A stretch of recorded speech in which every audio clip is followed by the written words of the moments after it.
The leader of the world's largest democracy paid a visit to the White House Monday. India's prime minister held bilateral talks with President Trump as both countries pledged to build on their relationship. Protesters also took the opportunity to voice their concern about India's growing assault on religious freedom. George Thomas has this story. It was a bare hug President Trump wasn't expecting. Nonetheless, for India's visiting prime minister, it was a sentiment that the U.S. and India share a strong bond. I would like to invite you to India along with your family, and I hope that you will give me the opportunity to welcome you and host you in India. Modi and Trump spoke in the Rose Garden on Monday after holding bilateral meetings on a host of economic and other issues, including an agreement to fight against radical Islamic terrorism. Both our nations have been struck by the evils of terrorism, and we are both determined to destroy terrorist organizations and the radical ideology that drives them.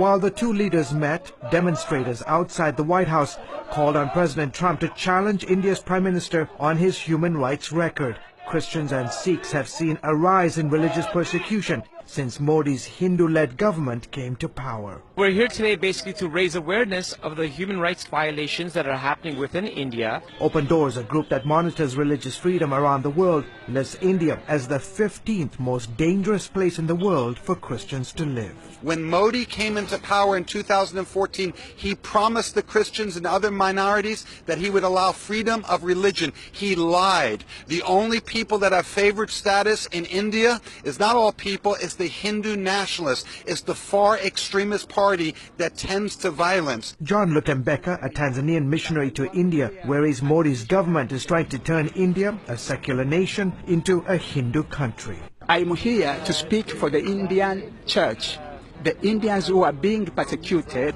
by Prime Minister Modi, by a group of radical Hindus.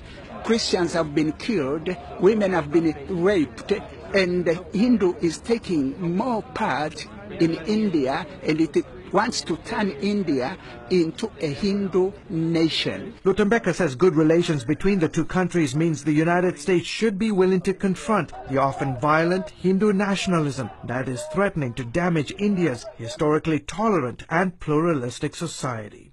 George Thomas, CBN News.